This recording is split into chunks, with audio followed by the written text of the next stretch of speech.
रात के करीब 2 बज रहे थे। लॉज के सारे लोग सो गए। चारों ओर सुनसान छाया हुआ था, लेकिन रमेश बेड पर किताब रखकर अपनी गर्लफ्रेंड से चैटिंग कर रहा था, और ये ऐसा पिछले 2 सालों से करता आ रहा था।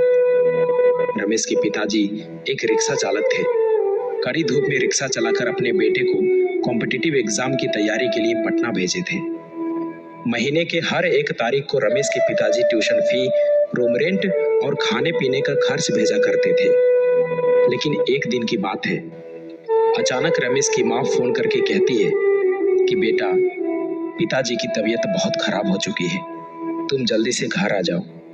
इतना सुनते ही रमेश भागा भागा हॉस्पिटल पहुंचा और वहां जाकर देखा कि उनकी माँ डॉक्टर के आगे हाथ जोड़ रही थी और कह रही थी कि डॉक्टर साहब, आप ऑपरेशन कीजिए, मैं 5 लाख नहीं बल्कि 10 लाख दूंगी, लेकिन मुझे वक्त चाहिए, प्लीज आप ऑपरेशन कीजिए।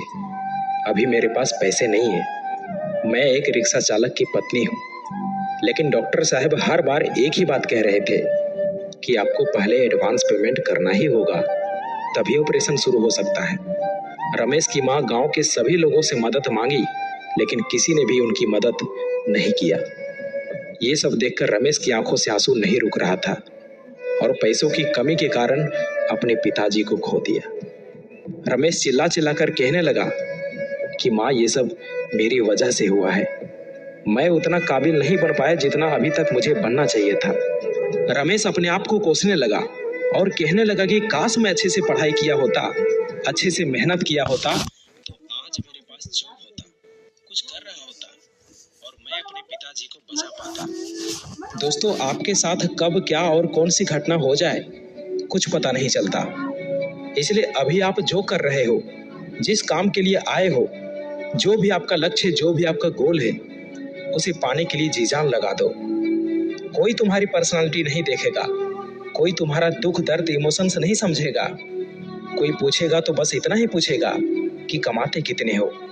घर वालों ने तुम्हें नाम दिया, अब पहचान तुम्हें अपने दम पर बनानी है। अपने काम के प्रति इतने ईमानदार बनो कि असफलता दूर दूर तक नजर ना आए। प्यार का सहारा लोगे तो एक दिन बर्बाद हो जाओगे। अपनी शान और पहचान बनानी है तो मेहनत का सहारा लेना ही होगा, जी जान से मेहनत करना ही होगा। रोना बंद करो और अपनी तकलीफों से खुद लड़ो। देखो, समय तो तेजी से निकल ही रहा है। अगर वक्त के साथ मेहनत नहीं की, जिंदगी के एक एक महीने, एक एक सप्ताह, एक एक दिन, एक एक घंटे की वैल्यू नहीं की, तो साल के साथ साथ आपकी आधी जिंदगी कब निकल जाएगी कुछ पता नहीं चलेगा। याद रखना, कमजोर तू नहीं, तेरा डिसीजन है। तुझे तेरी डिसीजन से भी ज्यादा जिद्दी बनना पड़ेगा। याद दिला खुद को कि तुझे तेरी मंजिल बुला रही है। खुद को ऐसा बना कि तेरी मजबूरी भी तुझे तेरी मंजिल तक पहुंचने का रास्ता लगे। देखो, आपका इस धरती पर आना आपके हाथों में नहीं है और जाना भी आपके हाथों में नहीं है, लेकिन इसके बीच का सफर तो आपके ही हाथों में है। तो क्यों ना कुछ बड़ा करके जाए। अरे, तुम्हारी जिंदगी में सभी दुखों का नाश होगा अगर तुम्हारा संघर्ष सबसे महान होगा। अपने जीवन को इतना महान बनाओ कि आपकी जीवनी सुनकर दूसरे लोगों को महान कार्य करने की प्रेरणा मिले। रास्ते कभी खत्म नहीं होते दोस्त, बस लोग हिम्मत हार जाते हैं। अगर तैरना सीखना है तो पानी में उतरना ही होगा। यूं किनारे पर बैठकर कोई गोताखोर नहीं बन सकता।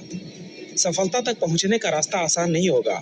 इस रास्ते में बहुत सारी मुश्किलें आएंगी जो आपका रास्ता रोकना चाहेंगी, लेकिन आप रुकना मत, बस चलते जाना। बदल जाओ वक्त के साथ या फिर वक्त को बदलना सीखो। मजबूरियों को मत कोसो, हर हाल में चलना सीखो।